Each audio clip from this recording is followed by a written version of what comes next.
เมนูสุดยอดมื้อนี้เมนูสุดเด็ดเมนูของไอทิศมื้อนี้เด้ออันนี้เด้อพี่น้อง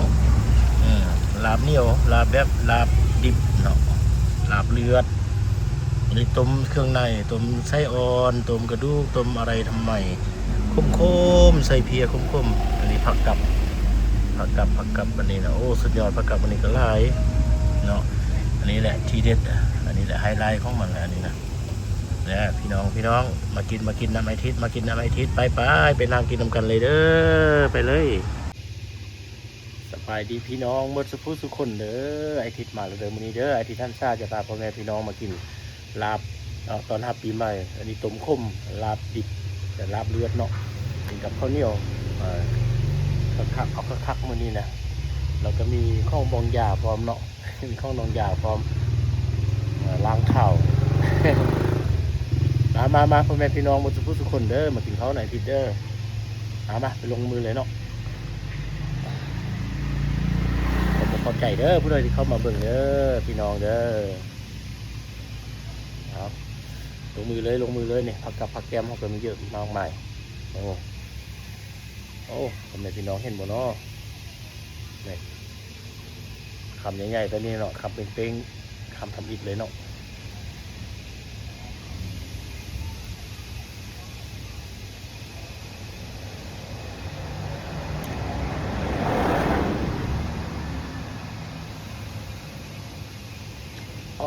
คมใจบอเรื่องสุดยอดครับสุดยอดพ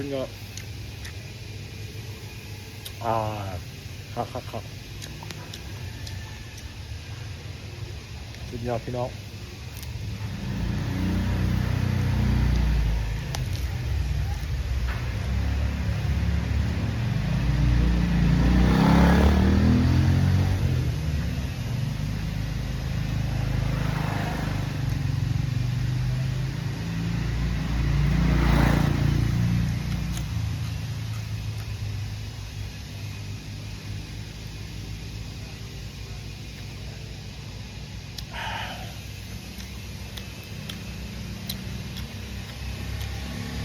อันนี้ต้มเครื่องใน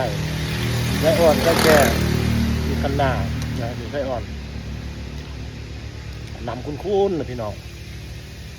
น้ำเพียโดยเฉพาะเลย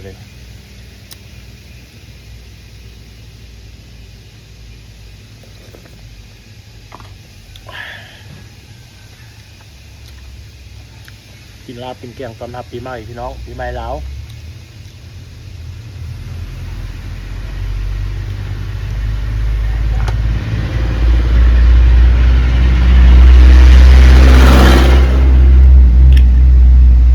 ล้างเท้า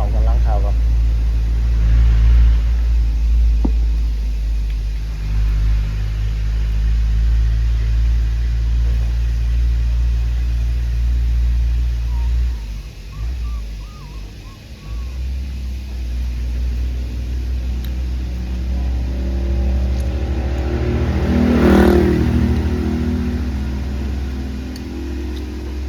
ยอด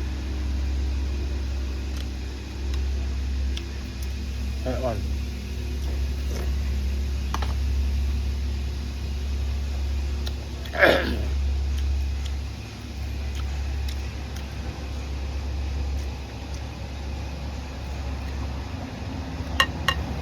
โชคดีปีใหม่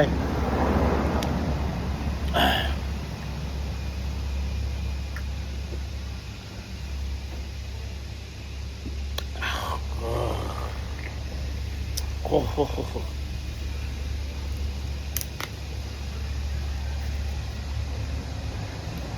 โอ้ครับดองยาแล้วดองยาล้างน้ำนี่ไปขึ้น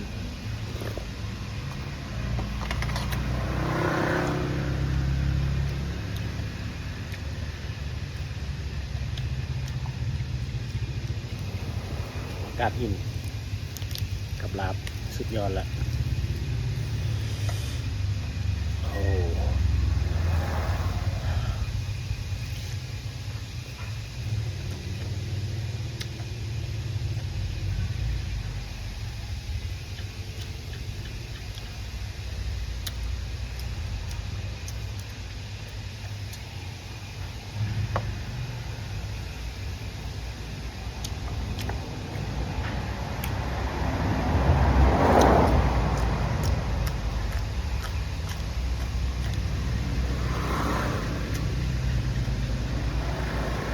ลูกค้า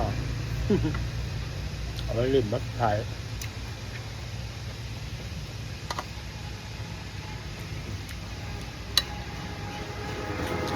มีตะคันหน้าตรงคุ้มสุดยอดเลย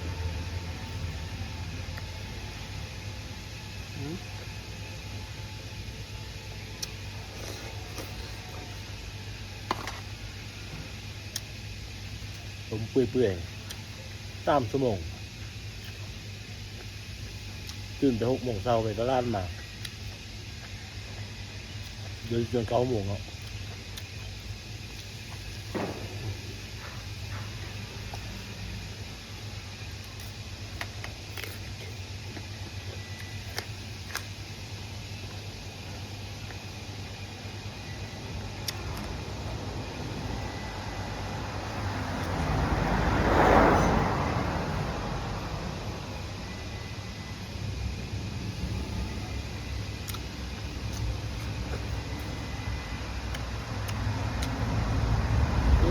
อย่างไร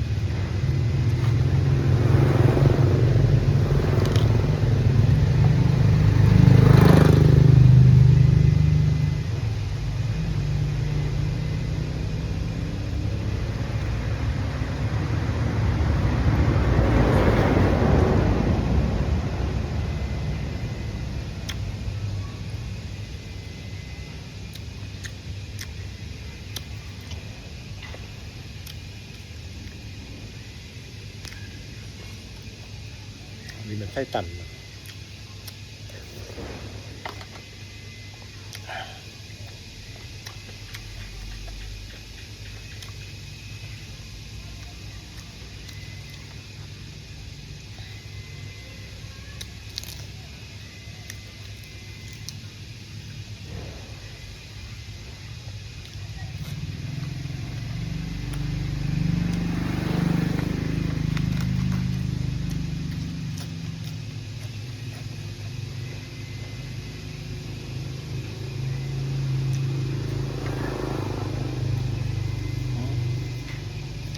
ขับใหญ่ครับมันนี้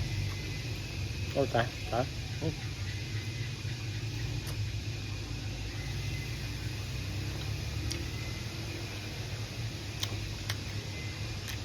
คมมีคมหนัก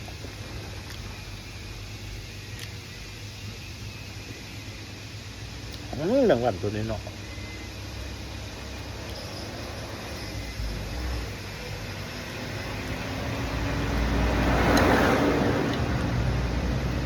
ไส้อ่อน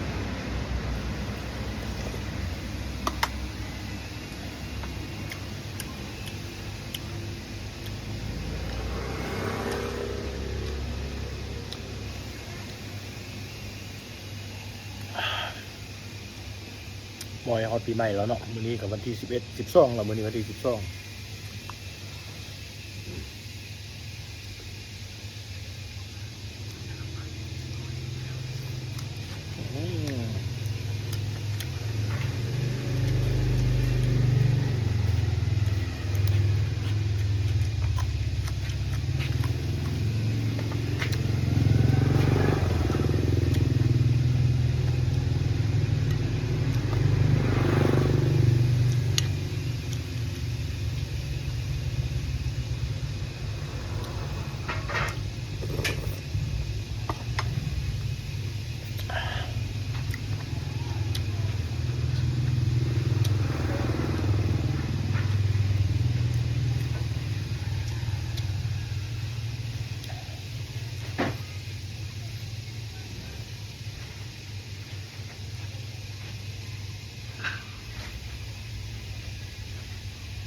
เอ็นอ่อนดึงดึงดึงดึงดึงดึง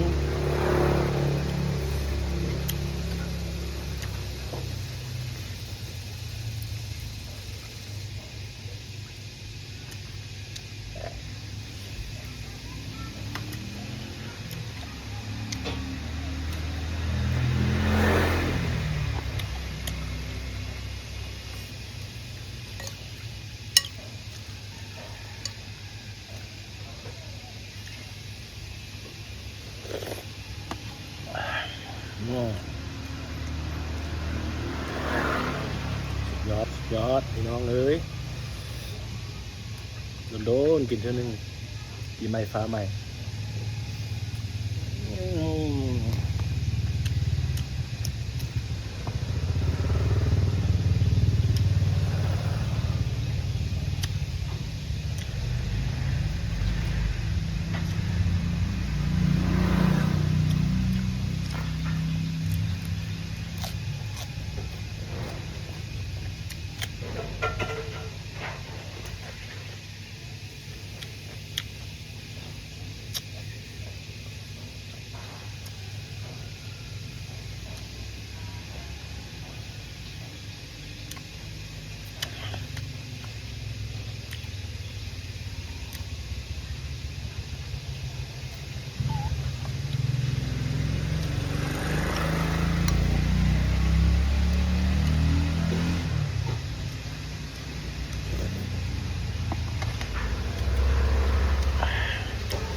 มันเป็นคู่วะ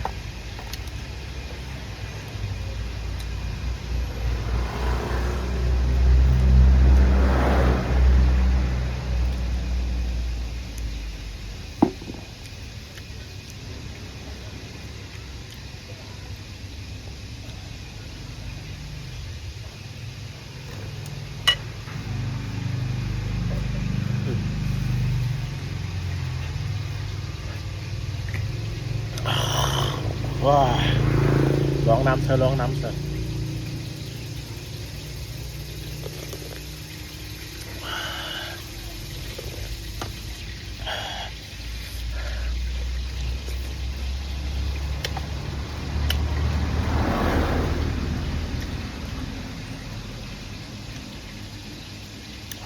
ปุ๊ก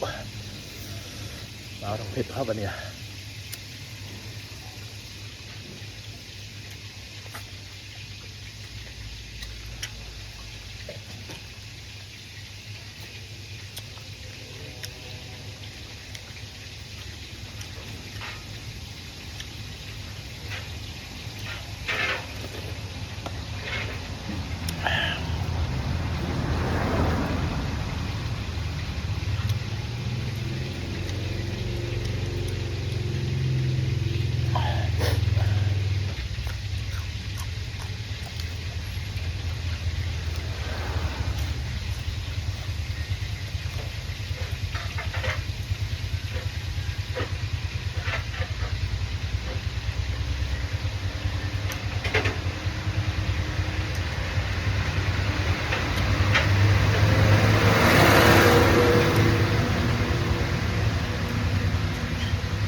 สามคำสุดท้ายใหญ่ๆเป๊ะๆ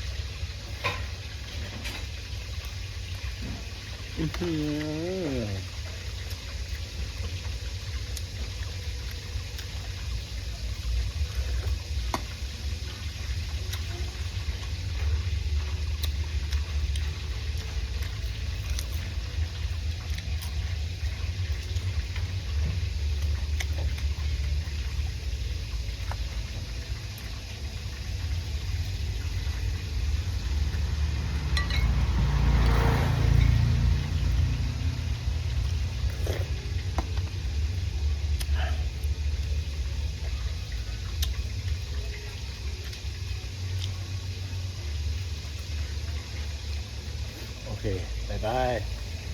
ขอบใจหลายๆเด้อเจอกันในคลิปหน้า